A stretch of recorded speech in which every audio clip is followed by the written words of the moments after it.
साक्ष्य विधि एक प्रक्रियात्मक विधि है और इसीलिए बोधलक्षी रेट्रोस्पेक्टिव इफेक्ट रखती है। मुख्य सिद्धांत जो साक्ष्य विधि के आधार हैं। साक्ष्य विवाद विषय तक ही सीमित रहना चाहिए। विवाद विषय तक ही सीमित रहना चाहिए। Evidence must be confined to the matter और इन इशू। अनुश्रुत मतलब हेयर एंड शे, कही सुनी बात। साक्ष्य को ग्रहण नहीं किया जाना चाहिए। Hear and say evidence must not be admitted. सर्वोच्चतम साक्ष्य पेश किया जाना चाहिए। Best evidence must be given. Original evidence ही प्रूफ किया जाना चाहिए। Must be given. साक्ष्य विधि का उद्देश्य विवादग्रस्त तथ्यों के प्रश्नों के बारे में जांच को नियंत्रित करना ही साक्ष्य विधि का उद्देश्य है। विवादग्रस्त तथ्य के प्रश्नों के बारे में ही जांच को नियंत्रित करना साक्ष्य विधि का उद्देश्य। भाग 1 तथ्यों की सुसंगत रेलेवेंसी ऑफ फैक्ट। धारा 1 में संक्षिप्त नाम, विस्तार और प्रारंभ की बात है। नाम इसका है भारतीय साक्ष्य अधिनियम 1872। इसका विस्तार संपूर्ण भारत पर है, लेकिन कुछ मामलों में छोड़कर army act, naval discipline act, air force, शपथ पत्र, मध्यस्थों के बीच। इसका प्रारंभ 1 सितंबर 1872 को हुआ था। धारा 2 निरस्त कर दी गई, रिपील कर दी गई है। धारा 3 निर्वचन खंड इंटरप्रिटेशन क्लॉज। न्यायालय के अंतर्गत सभी न्यायाधीश, मजिस्ट्रेट तथा मध्यस्थों की सेवाएं। मध्यस्थों को छोड़कर साक्ष्य लेने के लिए वैध रूप से प्राधिकृत सभी व्यक्ति। न्यायाधीश, मजिस्ट्रेट और साक्ष्य लेने के लिए वैध रूप से प्राधिकृत सभी व्यक्ति, लेकिन मध्यस्थों को छोड़कर। तथ्य ऐसी कोई वस्तु या वस्तुओं की अवस्था या वस्तुओं का संबंध जो इंद्रियों द्वारा बोधगम्य हो। नंबर 2 ऐसी मानसिक दशा, मेंटल कंडीशन जिसका भान कॉन्शियस किसी व्यक्ति को हो। सुसंगत रेलेवेंट क्या होता है?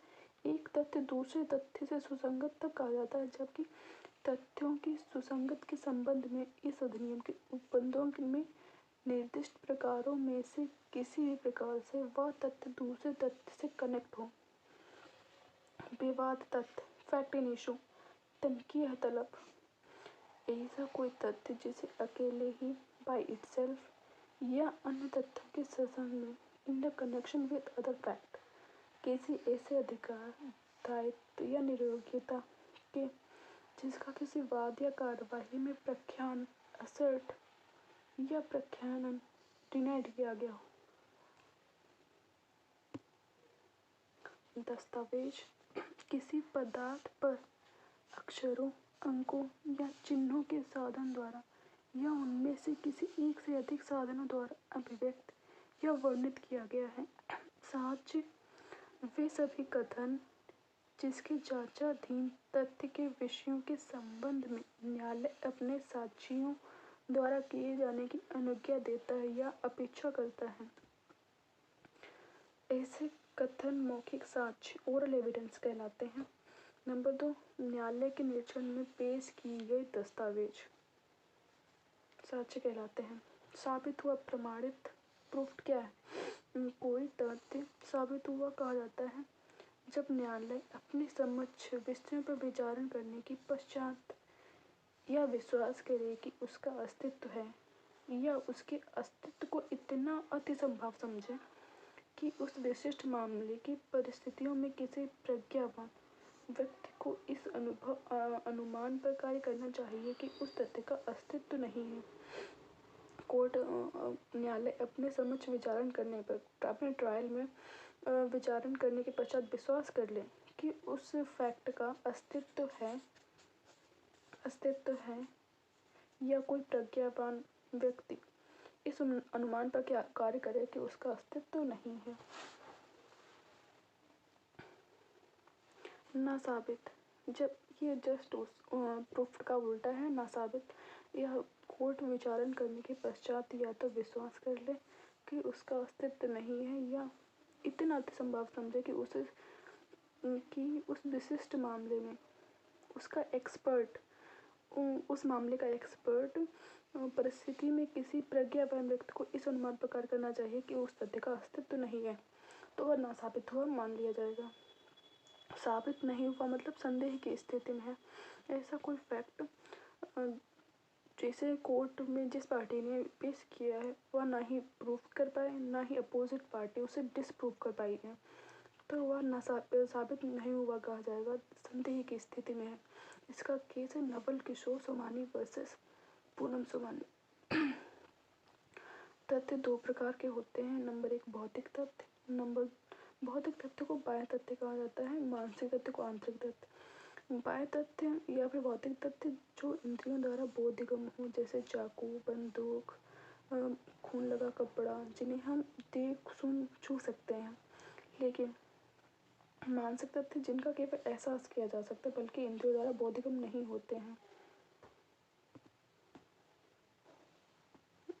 प्रिजम्प्शियो होमिनिस लैटिन उपधारणा कर सकेगा में प्रेजेंट, इसमें कोर्ट की डिस्क्रिशनरी पावर है, वो सबूत को एक्सेप्ट कर सकता है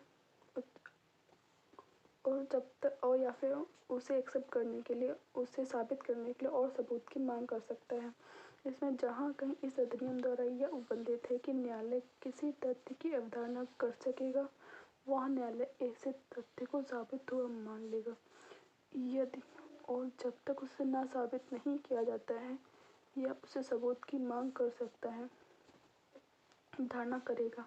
इसमें कोर्ट को ऑर्डर दिया जाता है कि यह उसे एक्सेप्ट ही करेगा जब तक उसे ना साबित ना कर दिया जाए। जहाँ कहीं इस अधिनियम द्वारा यह उपबंधित है कि न्यायालय तथ्य की धारणा करेगा, वहाँ न्यायालय ऐसे तथ्य को स्वीकार करेगा, साबित हो मानेगा जब तक उसे ना साबित ना कर दिया जाए।